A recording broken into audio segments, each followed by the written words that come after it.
In honor of Memorial Day, I'm privileged to share a short reflection of experiences that I had during the Vietnam era and how it relates personally to this pandemic that we're all experiencing right now. I grew up in a military world, so the choice for me to serve in the military was a natural one. My father served during the Great Wars, World War II and the Korean War, and my brother served in the Navy. Unfortunately, he was killed during his time in service in the Navy.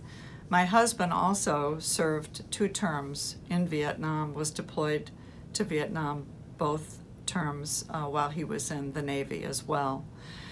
I served stateside as a U.S. Army nurse during the Vietnam era and had the opportunity and the privilege really to work with young personnel when they would come back from Vietnam, and also the families of those that were stateside during the time that their husbands and or wives were in Vietnam. My role during that time was house supervisor of the U.S. Army Hospital in Fort Hood, Texas, and also the head nurse of a pediatric unit. It was during those times that I had so many reflections of young men and women that were preparing to be deployed to Vietnam during that time, and seeing and talking with them and understanding the fear of the unknown that they were going into, while also understanding what they saw coming back before they even went there. My primary role, as I shared, was on a pediatric unit, and it was a time when I worked with mothers and fathers and children that didn't know if their loved ones were going to be coming home or not. It was also a time when I had the privilege to work with young people that came back from Vietnam and hear their stories and reflect on those stories with them, and also see some of the trauma that they had experienced. On the other side of it were the stories and lives of some of the children that we worked with while their parents were deployed in Vietnam. The one story I remember most vividly is the story of Christina, who was a 12-year-old young girl who was afflicted with cystic fibrosis. Her father had been deployed to Vietnam, and her mother took care of both herself and other children in the home. What I remember about the tragedy of this story particularly is that Christina, with her cystic fibrosis, had to live her life when she was infected with the pneumonia that often came with cystic fibrosis, lived in a tent that gave her moisture to be able to breathe. And she also needed to be isolated because she had an infectious pneumonia at the time. We had her in an isolation room at the end of one of our halls, and I heard, she was alone at the time. I heard her yelling out, ran down the hall, and when I got into her room, I realized she was gasping for breath and that this was going to be her last breaths that she was going to be experiencing. Her mother was not here. I remember climbing into her bed with her and holding her, and her looking up at me and saying, "I love you, Mom."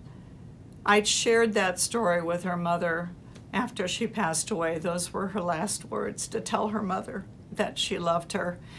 As I reflect on that story, I think about the stories that our healthcare workers are experiencing now, the bravery and the valor that they share regularly, and the same experiences that they're having. They're apart from their families. Oftentimes they're afraid because of their exposure to COVID that when they come home, they're either isolated in their own part of the house and or they choose to live in RVs in the driveways.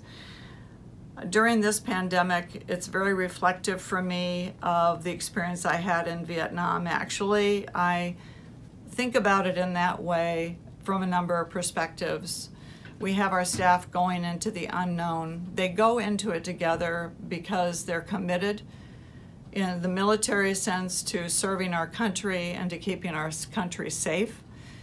For our healthcare heroes, it's because they work together to save the lives of those members of our community that come into our hospitals to be served.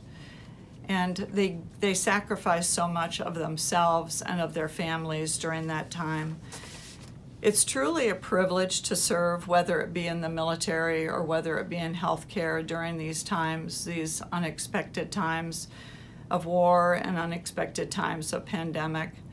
And we cannot thank the community enough for the support that's been provided. During the Vietnam era, when our troops came home, unfortunately, they were not welcomed. They were ostracized. What we're seeing happening now many times with our healthcare workers when they go back into their neighborhoods is their neighbors shun them because they're afraid they're going to catch COVID from them, when in fact that won't happen, because if we use social distancing and all the techniques we know that we must use to keep ourselves safe, it'll be very effective. I'd like to say thank you to all of our military veterans and heroes out there. We cannot thank everyone enough, nor appreciate the sacrifices, the bravery, and the valor that you have shared with us through the years, whether it's in the past during your time of military service or currently now being in the military. You're here to keep our country safe. Our healthcare heroes are here to keep each of us safe and our communities healthy and well. Thank you.